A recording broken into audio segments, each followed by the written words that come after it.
Society's 14th History Maker Award for Distinction in the Performing Arts is Ramsey Lewis, legendary jazz musician and 2002 Making History Award recipient.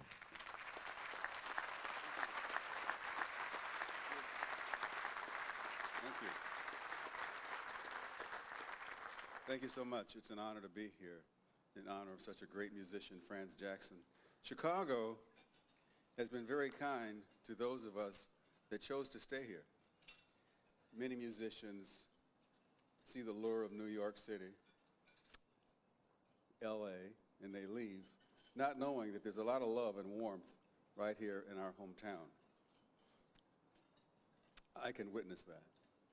Franz Jackson, it was said on the occasion of his 95th birthday, was still blowing up a storm.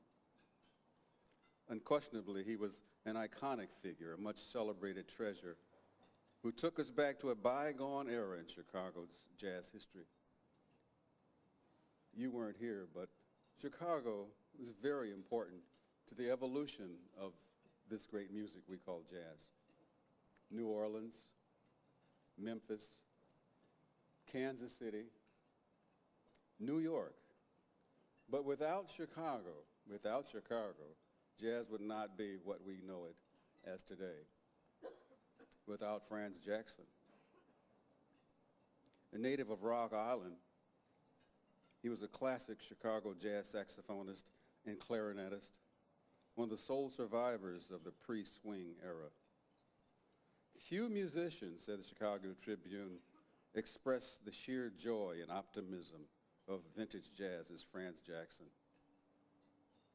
Some have dated his illustrious career as a composer and band director back to 1929, when he performed at age 16 with stride pianist Albert Ammons.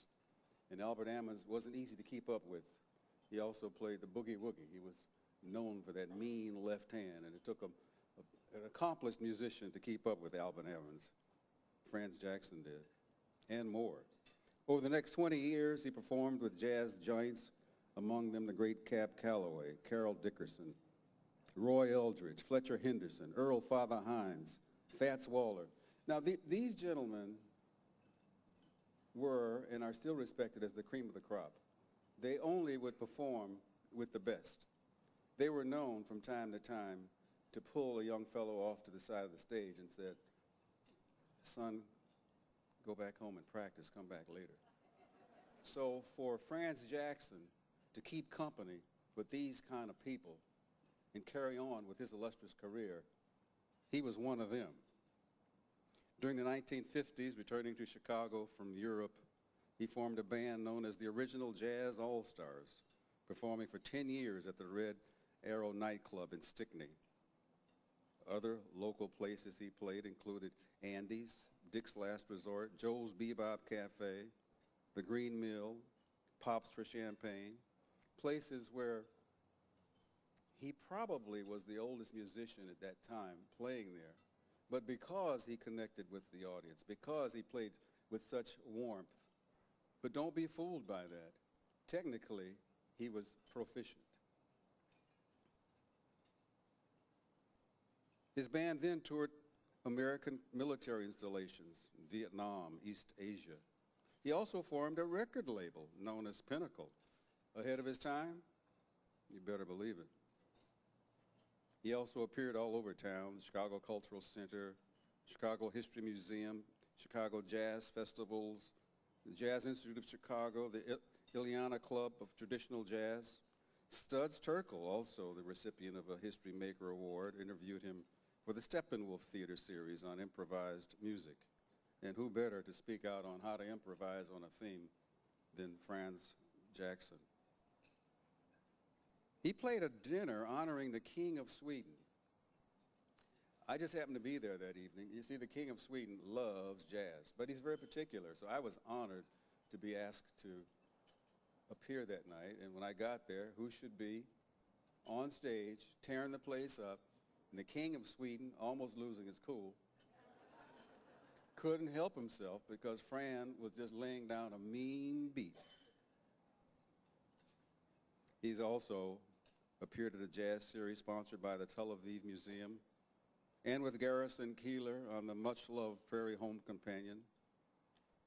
The Franz Jackson collection is located at the University of Chicago's Library Chicago Jazz Archive right now. It cannot be left unsaid that he devoted substantial time and energy to educating younger generations about jazz and its history through visits to colleges and universities throughout the Midwest. That's how this music has always evolved. Yes, nowadays you can go to college and get a degree in jazz education. You can get a degree in jazz performance, in the history of the music. But it's actually the performance, the actual playing of the music, and talking with people like Franz Jackson, Duke Ellington, Cab Calloway. Yes, I put him in that company, Count Basie, that young people say, oh, I get it. It's not quite the way it was written in the book. No, not quite that way. Here's the way you do it. What a man, what a man. The Chicago History Museum proudly salutes Franz Jackson with its Theodore Thomas History Maker Award for distinction in the performing arts. Accepting his award for him tonight, his daughter, Michelle Jewell. Michelle?